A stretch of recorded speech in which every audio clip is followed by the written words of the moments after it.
About 2 weeks ago, middle May 2021, a young mother, 27 years old, she was a refugee living in an asylum camp, took her 2 little daughters, aged 4 and 2, went to the river ends in Stuttgart Germany, left the bag and some clothing at the side of the water, and drowned herself with her 2 daughters.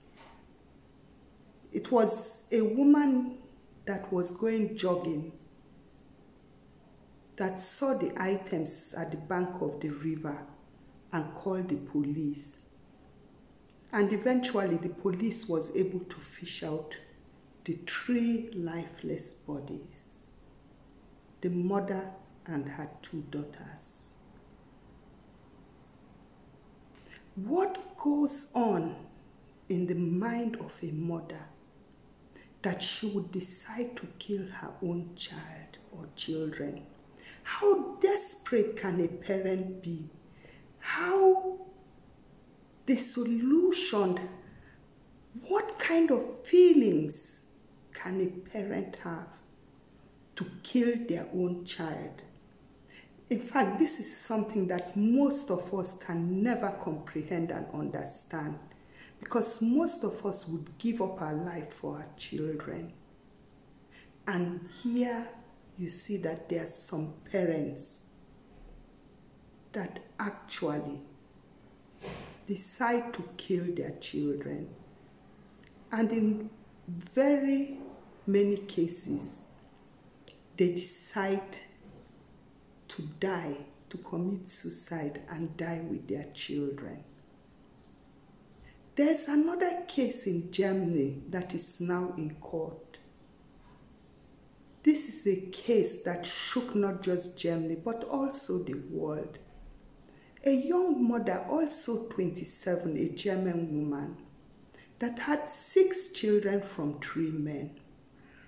She sent the first boy, Marcel, who was 11, to school, and then went on to poison the 5 children, all under the age of 8. She poisoned them and drowned them in the bathtub, wrapped each one in a piece of cloth, and put them back in their bed. And then she called the boys' school and told them that there was a death in the family. She had to pick her son. So she picked her son in Solingen. She lives in Solingen. Took him to Düsseldorf, that's a nearby town, and put him on a train to go and meet his grandmother. And she threw herself in front of the train. But she didn't die, she was only badly injured. On the way to dropping her son, she texted her mother a WhatsApp and told her that the children were dead at home. So her mother called the police, and when they went there, they found the 5 lifeless bodies. This is something that nobody can ever understand. How a mother would have 6 children and decide to kill them. Killing one's children is called filicide in law. You have to differentiate it from infanticide, which happens within 1 month and 1 year, and neonaticide, which is when a mother kills her baby within 24 hours of giving birth to the baby. And in law, neonaticide and infanticide don't have the same punishment as filicide, because when a woman kills her baby immediately after birth, the law kind of sees it more leniently, because they say the woman in that condition and with the hormones and everything, she probably did not really know what she was doing, could be under, depression, postnatal depression, or just be in despair. And many young mothers or mothers that kill their baby immediately after birth, they think it's like a kind of abortion, just that they're committing it after birth. One can somehow understand that the condition the mother is in cannot excuse but make the punishment less. When these two women killed their children, the child welfare authorities, the police had been there with this mother with 6 children. The child welfare authorities had looks at the family. The social worker was helping this young refugee woman. But there's really no clear sign that a mother is going to kill her child and try to commit suicide too. Because how can you really look at somebody and imagine that they would do such a drastic thing? But something that seems to be common among most women that do this is that they are all younger mothers, not very young mothers, but more around the age of about 27, late 20s.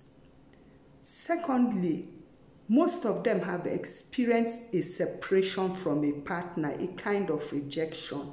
And very often, most of them have financial issues.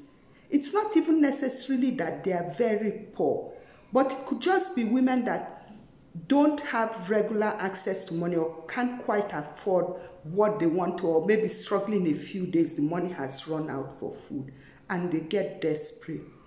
Also, a lot of these women have some kind of psychological problem, some kind of depression or other such signs where you will notice that this is an action done not out of the desire to do something wrong, but really a kind of, I can't continue. Most women that kill their children also want to commit suicide. And they do it out of some kind of altruistic reason. They feel that they cannot go and leave their children back in the world, that their children cannot survive without them. So they decide to take their children along. But this is a very wrong and kind of a selfish reason. But that's how they see it. And in a few cases, some women actually do it to punish the men, or the men that do that kill themselves and their child. They want to punish the mother, so they take their life and take the children along. So there are really various reasons why people can do such a thing. But the main question is, what can we do to help mothers? How can we have our eyes open to make sure that such a thing does not happen again? I once had a neighbor living up above me, and she had a little daughter about 2. So I would hear the child screaming. Now and then the child would scream, and when I see the mother, I could tell she wasn't coping. So one day the child was screaming and she was yelling, and it wasn't like shouting out of anger or anything, but it was really a desperate kind of yelling. So I went up and knocked on her door, and I asked her, "Are you okay?" She said yes. I said, "Okay, I need to tell you something. Anytime you need a break, just ring my bell and give me your little daughter to take care of, and then pick her up when you are ready." She said, "Oh no, it's fine, nothing is wrong." I said, "I know, I didn't say anything is wrong, but everybody that has a child needs a break, some time out for themselves. I'm not going to ask you any questions where you are going to or the reason. Just ring my bell and give me the child." I went down, and within 15 minutes, she marched down, rang my bell, pushed the child in, and was gone. And she did this a couple of times. And then after some days, I would ask her, "Come in and have a tea." and we would talk, and I told her, you know, you can put this child in a kindergarten so you have time for yourself. But she was scared because the child was still wet, you know, wearing nappies, and the child couldn't talk. So I told her I would talk to the kindergarten and give her feedback because I had kids there. And she was able to put her child in the kindergarten. The child became dry, was talking, and she really started coping with the child. Very often, young mothers, they need some time out, some break, and they don't get it. Or they just need someone to talk to in that moment when they are overwhelmed and they can't cope. And if somebody is there for them, if they know, now at this moment, I can call this number and help would come immediately, it will also go a long way. Perhaps these women never had somebody they could rely on or trust.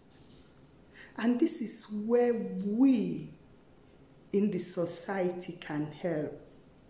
Don't just look at your own family. It takes a village to raise a child. Look at what is going on in your environment.